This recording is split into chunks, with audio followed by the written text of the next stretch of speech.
magkikita siguro na lang tayo sa final kung aabot tayo. Diba? Ngayon, kung ang iba sa atin maging wise at ang iba maging mangmang, ang mangmang sa tingin ko haharap dito walang ulo. Bakit? Putol nga ulo eh. Kasi dahil sa kanilang kamangmangan. Doon sila dadaon sa 7 taon na kapighatian. Bawasan natin, 3.5 na lang. Para hindi naman mahirap. Para sabi nga, maliligtas ka rin lang naman at hindi ka nasasamba doon sa hayop, magpapugot ka na ng ulo. May pen tayo. Di ba, Pastor Danny? Salamat. Approve yun kay Pastor Danny. Kasi kailangan natin importante, kaligtasan. Okay, ngayon, kung ayaw nyo magpapugot ng ulo, ngayon pa lang, mag-aralan tayo. Okay po? Okay, salamat. Yun lang at tayo naman. Bata. Salamat. Medyo bata, mag-iilipad na sila. Anong group? 3. Anong group? Ayan, salamat, Brother George, Pastor George. Ayan, ang kanilang naman pong naging topic ay ang 5 mangmang at ang 5 mga matatalino. Amen. Yung 5 matatalino, yun ay may pahid. Amen, anointed. Amen, may pahid ng ating banal na spirito. Magandang hapon po sa inyo. Karap po kami, yung pangalan ko pala. Share ko lang yung ito yung isa sa mga, namin, yung mga isa sa literature o ginagawang book namin. Ano naman to? Pinglitch lang din, pero lahat to galing din lahat siya sa Bible. Yung topic po nito, deterioration of young people or pagkasila ng mga kabataan. Dito, yung pinapakita dito kasi di ba, yung pagkasila ng kabataan, ito yung pinaka-controversial ngayon sa panahon natin ngayon, yung deterioration of young people. Di ba, kadalasan ngayon, kabataan yung dapat pagtuunan ng pansin. Dito, sabi, may unang tanong dito, sabi, bakit nahuhulog yung mga young people sa panahon natin ngayon? Sabi, yung unang panahon, di ba po merong tradisyon ng unang panahon na yung mga kabataan, walang napapahamak sa kanila. Kasi di ba yung meron silang tradisyon na once lang na mahawakan ng lalaki yung kamay mo, kailangan magpakasal ka na agad. Yun yung naging...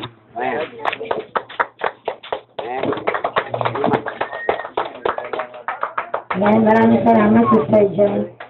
Totoo nga po, dahil sa panahon ngayon, naganap lang sa mga kabataan natin na kapag umiibig sila, nagpadalos-dalos na lang.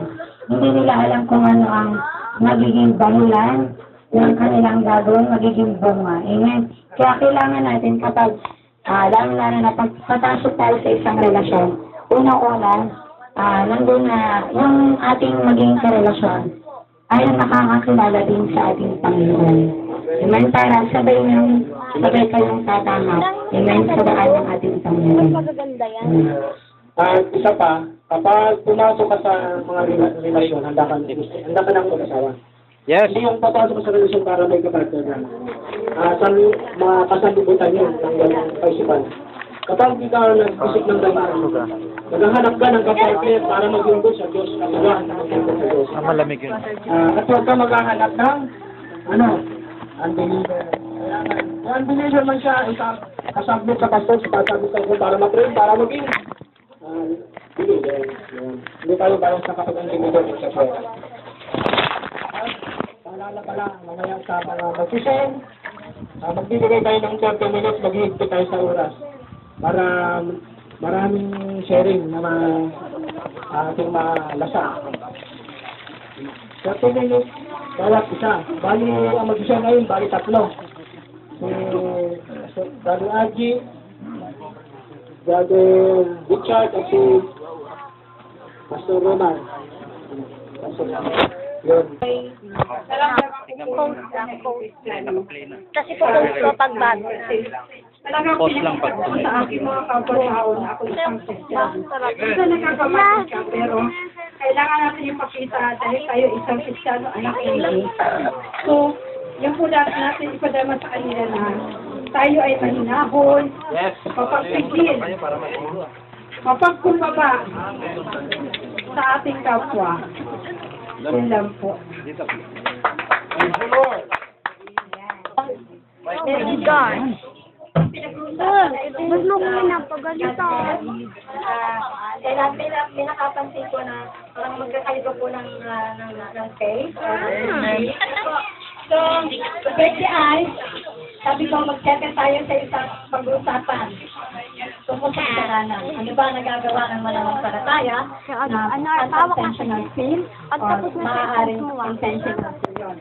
So, ibig sabihin, magkaroon ng awareness. Ano po? So, doon lang po nag-settle, kumbaga, nagkaroon ng agreement. Ay, hindi niya yaman ko yan. What is sin? Sin is yung mga unrighteous nature ng man. To have an attitude and commit acts sa mga ginagawa, nakakagawa tayo, that is contrary to the character of the Holy God. Okay? So, yun ang sin. So, mabilis ko na pong kasalay sa yan, ano po. So, para po sa lahat, ang number one, sexual, from New Testament po. Sexual immorality, impurity, idolatry, and witchcraft, hatred, discord. Ang discord po ay lack of harmony. Ano po? Kaya pagka po sa congregation, meron po tayong division o discord, nagkakasala na po tayo. Okay? So, jealousy, fits of rage, selfish ambition, dissension. Ang dissensions po ay disagreement po sa opinion. So, nagkakasala din po pala tayo, no? So, may mga factions, envy, inggitan, drunkenness, orgies. Ang orgies po yung sobrang, yung extreme na kasayahan. Ano po, hindi po yun Matagal na yan. at lalo especially sa mga kabataan. Ano po. And conceit, pride, ano po. Unwholesome speech, yung mga jokes, green jokes. Hindi na po tayo dapat. Praise the Lord! Okay, rage and anger, brawling and slander, malice, unforgiving heart. Tapos po, greed, obscenity, foolish talk, walang saysay na mga pinag-uusapan. Hindi na po natin yun, pinagtutunan ng country. Hilda ko nga eh. Hilda. Okay, strife, disparity, murder, gossip. Okay, hindi lang po material things ang ating ninanakaw sa ating kapwa. Ano po? Okay, kung magsulat ng pangalan niya. Ninanakaw natin ang dignidad ng ating kapwa. Kaya hindi natin namaman praying for others. Ayan pa, isa pa. Isa pong kasalanan pala, kapag hindi po tayo nananalangin para po sa ating kapwa. Okay? Paalala ko yun. And speaking what is contrary to God's will. Lahat ng kontra sa God's will, nagkakasala po tayo. So, Ilang minuto na lang. sa mga kapatid, magkaroon po tayo ng awareness sa sin. Ano po? Ang pagsusumakit ay not grieving the Holy Spirit. So, ito po ang ating mindset, not grieving the Holy Spirit. Amen. Praise the Lord! Kasabayan ko sa pagbiling ko ng ganitong pagbiling ko. Ito ay Bigutan na. Si Brother Reggie, kasabayan ko. Ilan na lang kami natira kasama to. Welcome po. Marami kami dati.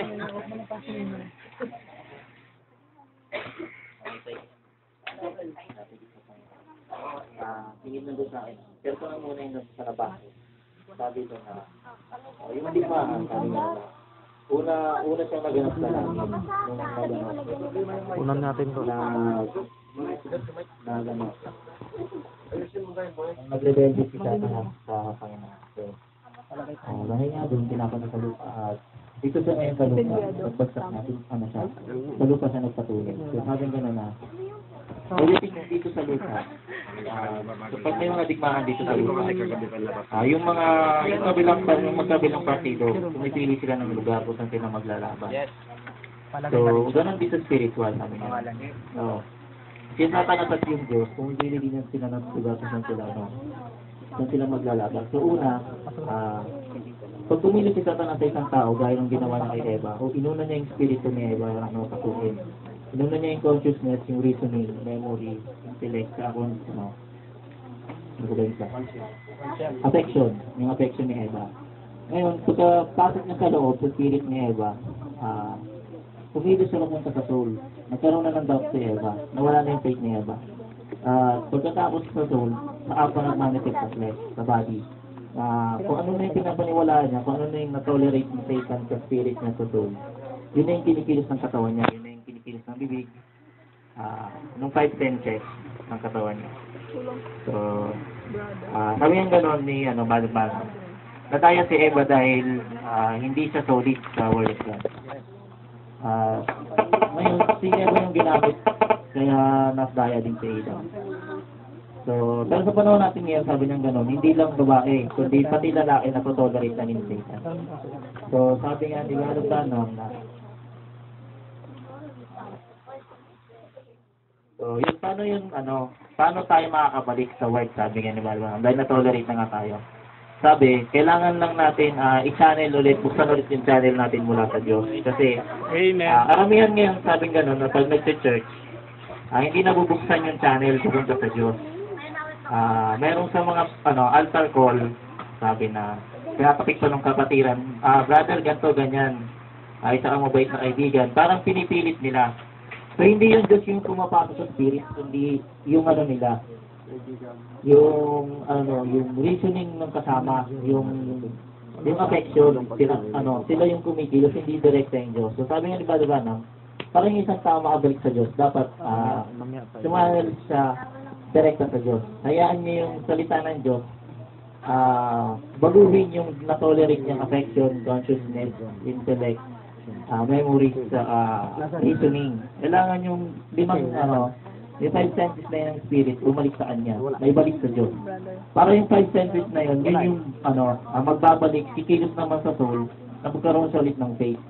At yun naman, yung dalawang yun, yung consciousness at subconsciousness natin, yun naman yung magmamanifest sa flesh, diba? So yun lang. Amen. Amen.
Salamat sa Panginoon. Amen. Tunay nga na, napakasarap tumawin sa ating buhay na Diyos. Amen? Yes, amen. Ayan, pwede na po umupo lahat. Aawitin ko sa Panginoon ay ito po yung ginawa kong awitin para sa Panginoon. Amen. Ang pamagat po nito ay sa kandungan ng ating Panginoon. Yun ba yun? Record mo. Ma-discover yan.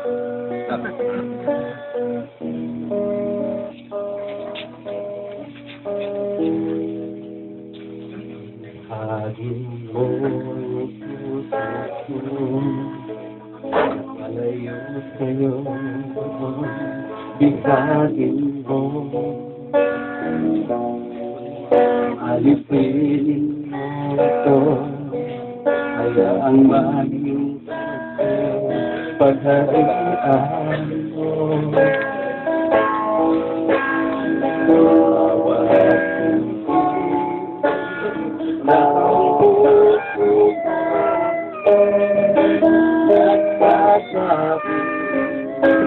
Mahal mo tutulan pa hinga paglala ko patuloy sa'yo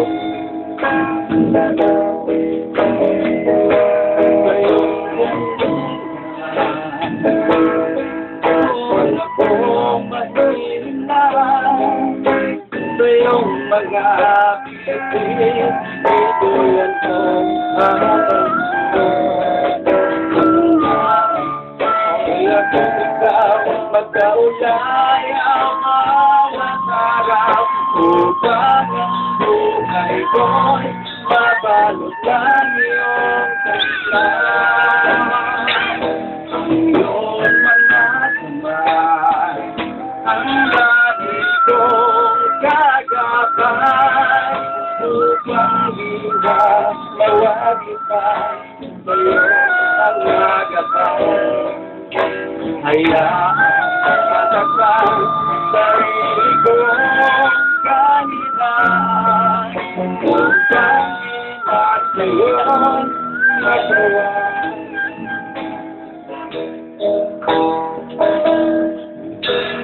Buwan ko ito, ko sa'yo, ibagin mo.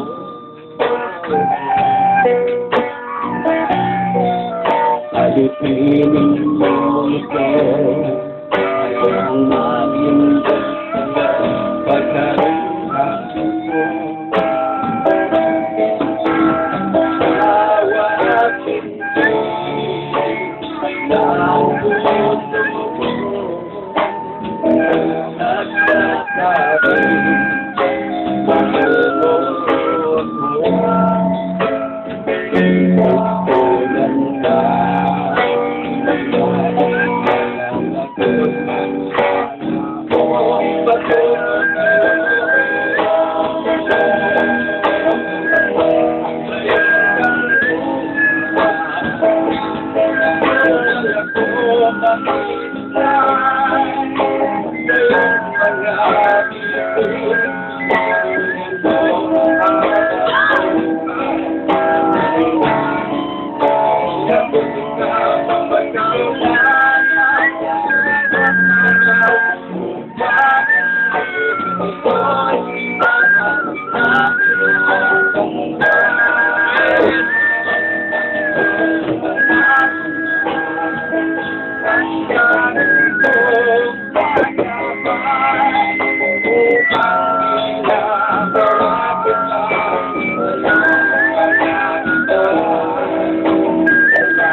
Bye.